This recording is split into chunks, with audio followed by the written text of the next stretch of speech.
Hi friends, it's Dana here. Today I have another fabulous book from Craighead George all about wolves. Now today I'm wearing my little wolf mask and I hope you like it. But what I think is wonderful about the wolves is that they came back from the brink of extinction and they are a wonderful success story.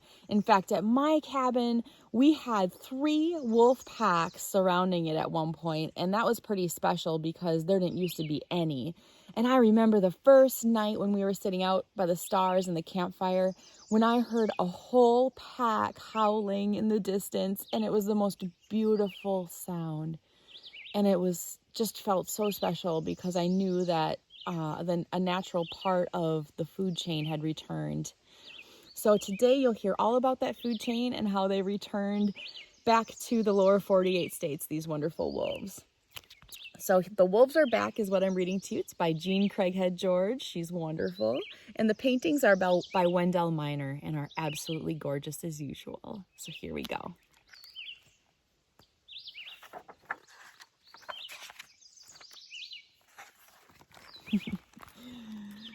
The wolf pup prickled up his ears, pattered out the door of his den, and followed his father down the slope.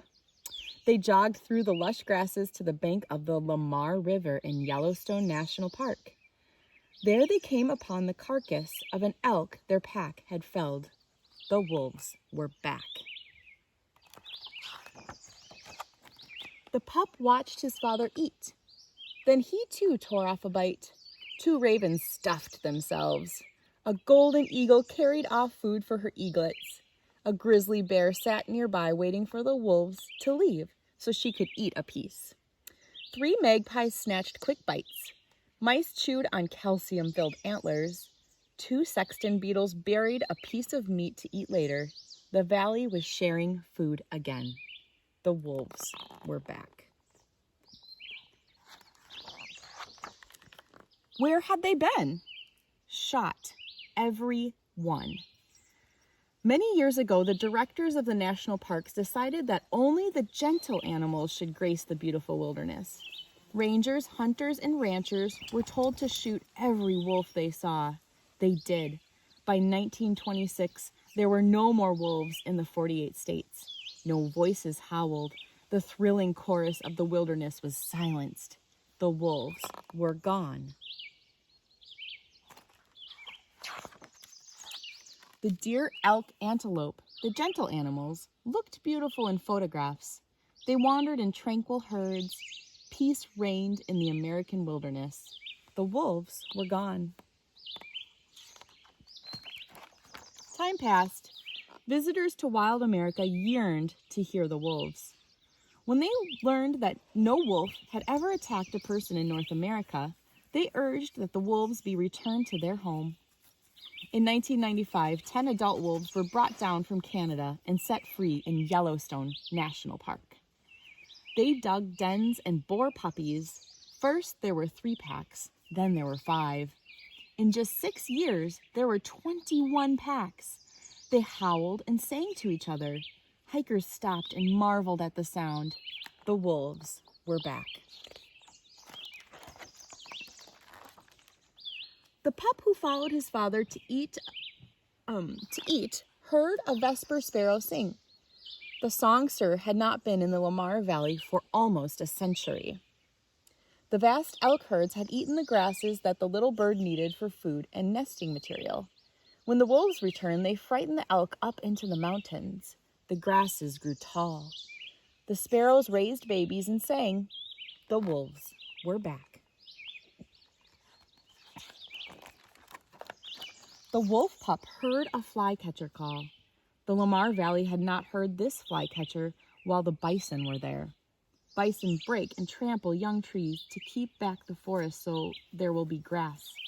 Now the wolves hunted the bison and drove them back from the river. Without the bison, the aspens grew. With the trees restored, there were limbs for the flycatcher to perch on. They sat there and sang. The wolves were back.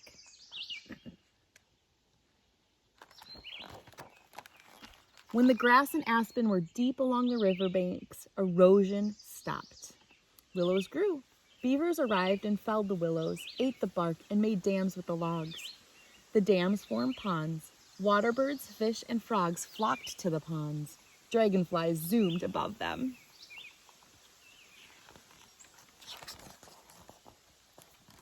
The pup peered ahead. In front of him sat one of the few coyotes the wolves had not killed when they first arrived in the valley. After the wolves thinned out the coyotes, the number of ground squirrels that the coyotes fed upon increased. Ground squirrels were the badgers' main food.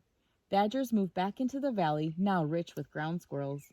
The badgers ate well and dug tunnels for homes. The wolves were back. The grizzly bears shared the wolf kills and had 2 and even 3 big, fat, healthy cubs.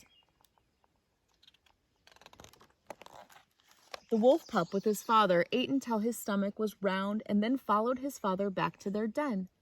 They walked through the gardens of wildflowers. The wolves had scared the mountain sheep that chew the flowers to the ground up into the rocky cliffs. Flowers filled the valley. Bees and butterflies that fed on flowers returned. Warblers sang. Hummingbirds brightened the valley.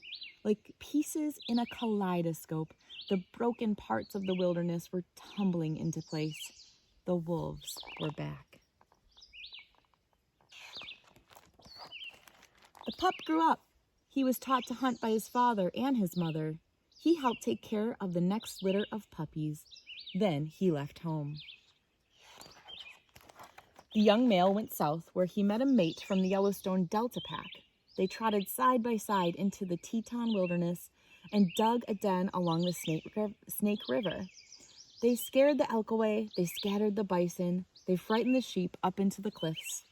The grasses grew tall, the riverbank stopped eroding, willow and aspen trees flourished, beavers built ponds, birds sang, flowers bloomed. The wilderness was in balance again. The wolves are back. All right, friends, I hope you enjoyed that story all about the wolves and how they returned to the lower 48 states.